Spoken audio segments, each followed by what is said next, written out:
So for this job today, we'll need a few things. We need a torque wrench in the end just to torque things back up to spec. 1 or 2 pliers to get your cotter pin out. Then you need a breaker bar or a ratchet, maybe with a long handle like this, and a 17mm socket to take off the castle nut. You need at least 1, maybe 2 19mm wrenches. This is to put the lock nut back on and to get it pretty tight. You may need a hammer to get your tie rod end out. And then of course you need your parts, and they just come like this,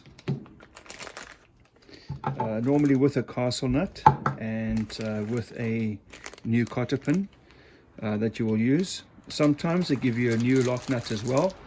In my case I didn't get that, but I'm very happy to use the old lock nut I have. So that's what you're going to need, and let's get to it. Just to give you an overview, what we're going to do is we'll loosen the lock nut right here. We'll get this tie rod end out of the knuckle, lift this up, and then replace it.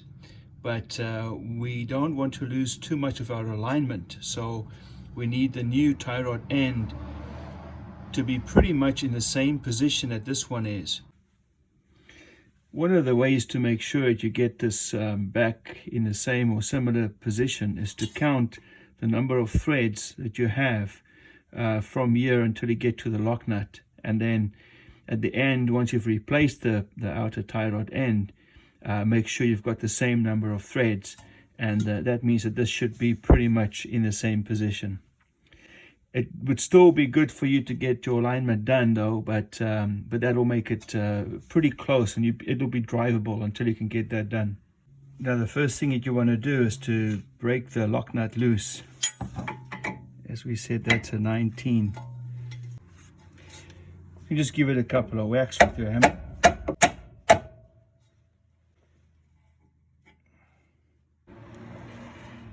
And then just snug it up again, just finger tight, so you've got it pretty much where it was before. Now the next thing you want to do is get this cotter pin out so that you can take the castle nut off, and you're going to have to make sure that this is straightened out.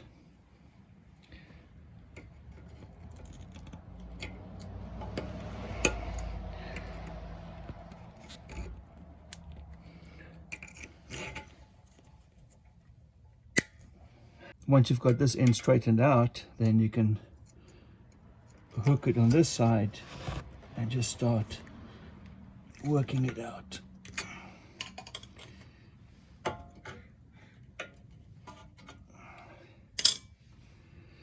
It comes right out. Once it's out, we're just going to loosen this castle nut. The castle nut is a 17, and you could either use a ratchet or otherwise a breaker bar to get this loosened up.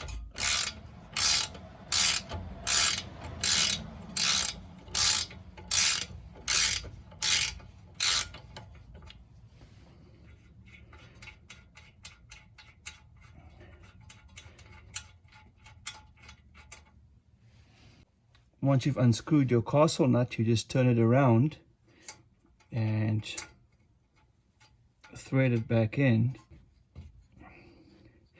Your flat side is pointing down, and now you can take a hammer and just give it a knock. Sometimes you just need a bigger hammer. There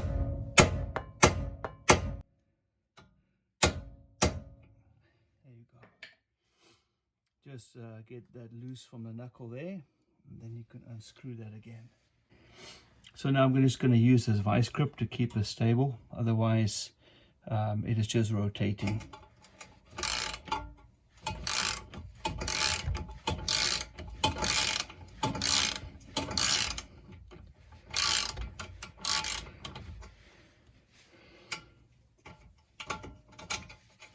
It comes right off.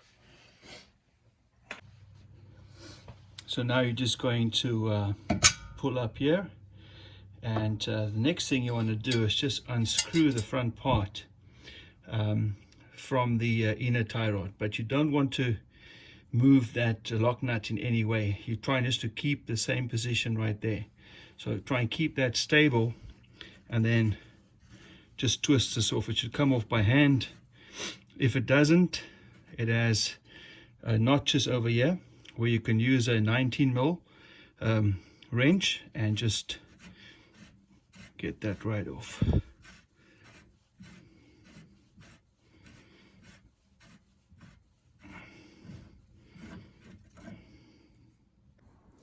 Now, just before you begin to install, you want to take your new part and just measure it against the old one and make sure that they're the same length. If they're not, you're going to have to compensate to make sure that your lock nut ends up in the same place at the same threads on the inner tie rod. But if they are, like I have, then it's pretty straightforward. This is just going to go on the same way that the other one was on before.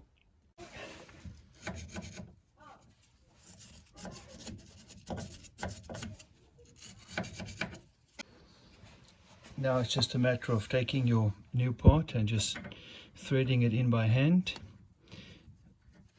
Careful not to move the lock nut, of course.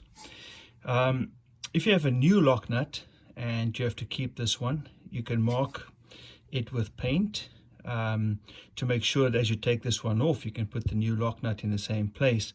For me, I'm just obviously just going to keep it right there, so I don't have to mark anything like that.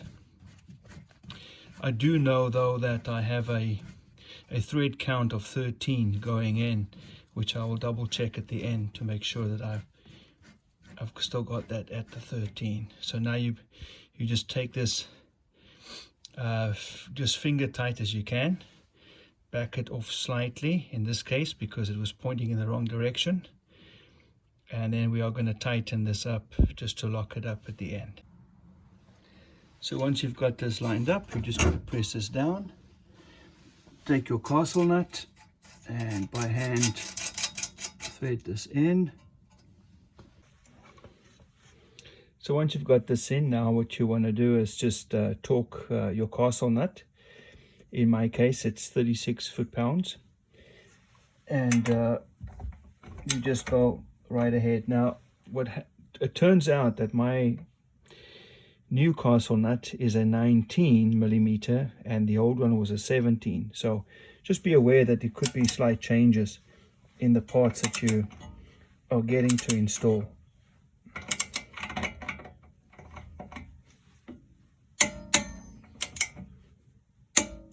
There we go. So that's 36 foot-pounds. Now once you've got this castle nut torqued, in my case I'm very lucky because the hole lines up here for the cotter pin to go through. If it doesn't, you just need to adjust this slightly so your cotter pin can go through that hole right there. And what it's going to do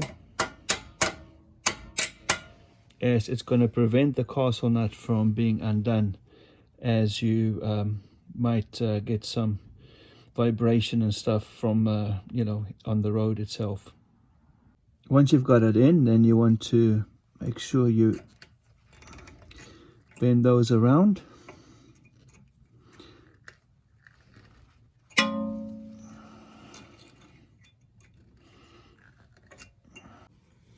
Now the last thing for you to do is to tighten your lock nut. There's an indent over here that you can use. I'm using an adjustable wrench because that's kind of between sizes for me. But this is a 19mm. So I'll take the 19, I'll pop that on there, and then just go as hard as you can on that. It's supposed to be 55 foot-pounds, but I can't torque that with a box wrench. So just do as hard as you can, and you should be good to go from here.